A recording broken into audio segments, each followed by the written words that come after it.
اب لوگ نہیں اتنا زیادہ برداشت کر پاتے ہیں، اور پھر ہمارا جو جموں سے سری نگر کا جو راستہ ہے وہ اکثر بیشتر وہ بند رہتا ہے، کیونکہ اس پہ وہ پہاڑیں انہوں نے اس طرح سے خراب کر دی ہے، اس طرح سے انہوں نے وہاں پہ کنسٹرکشن شروع کی ہے، اس طرح سے ایسے روڈز بنائے ہیں جو ان نیچرل طریقہ ہے، اس کی وجہ سے وہ پہاڑ وقتاً فوقتاً گر جاتے ہیں، اور ہمارا جو جموں سے رابطہ ہے یا جموں سے باہر جو رابطہ ہے باقی دنیا سے، کیونکہ ہمارا ایک ہی راستہ ہے، پہلے جو ہمارے پاس سلک روڈ ہوا کرتا تھا یا پھر راول پنڈی کا روڈ تھا، وہ تو بند ہے۔ البتہ ایک ہی ذریعہ تھا، ایک ہی راستہ تھا جو ہم پوری باقی دنیا سے مل سکتے تھے، وہ راستہ ہمارا اکثر بیشتر بند رہتا ہے۔ اب جو بائی ایئر سروس ہے، آپ دیکھیں کہ دلی سے سری نگر کا راستہ 1 گھنٹے کا ہے،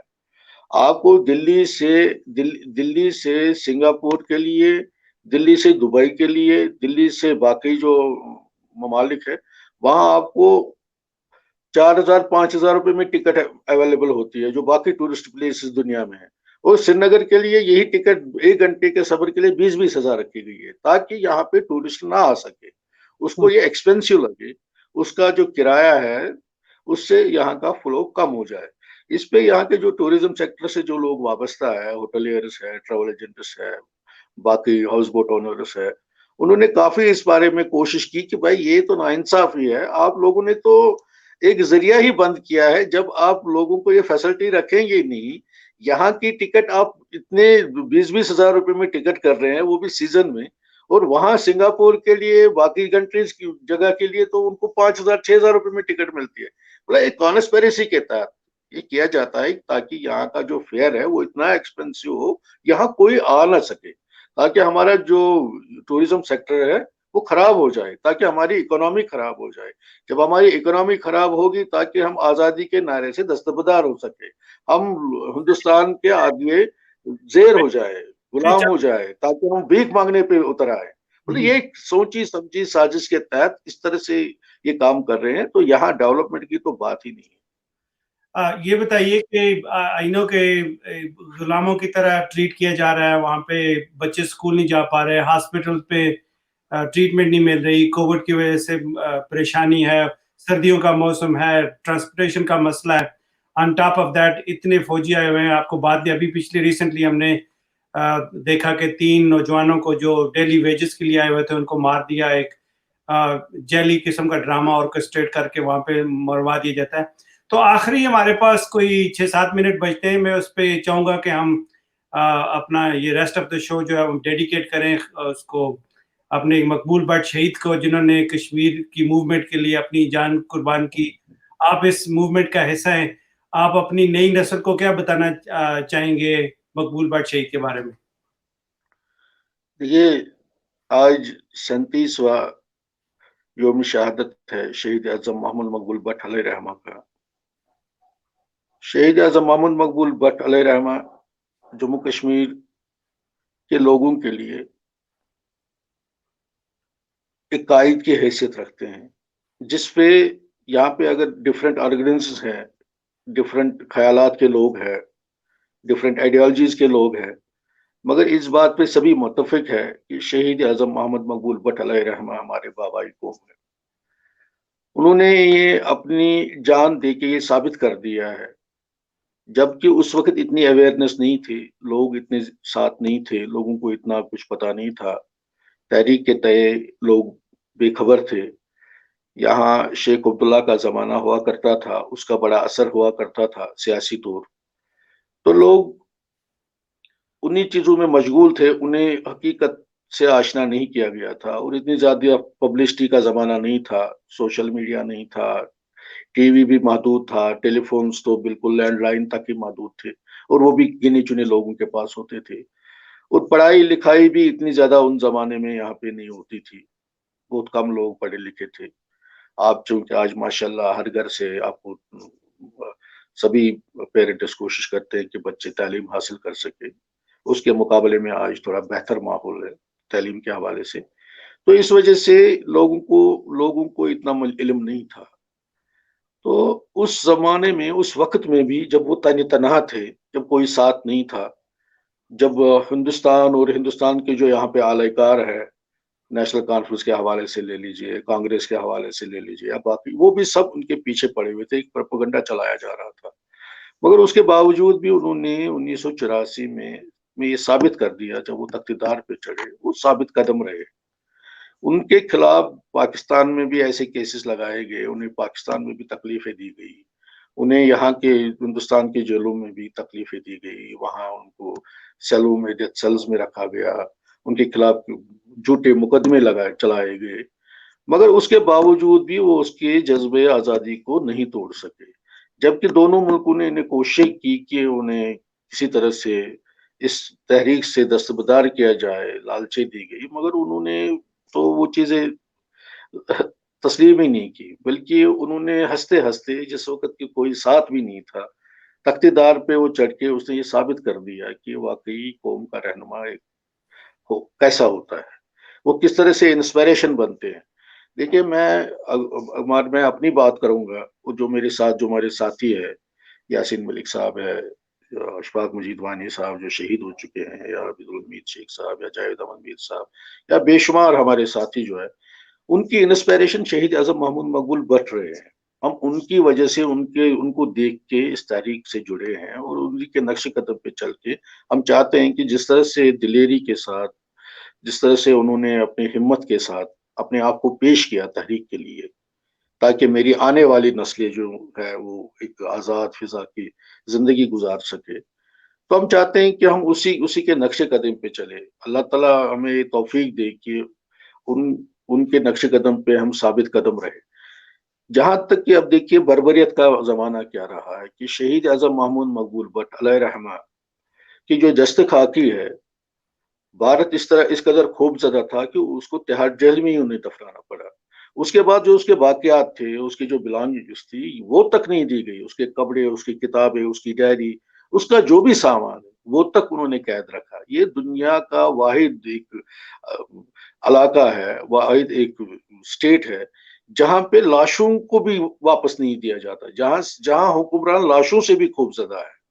دیکھیے ابھی شہید مزار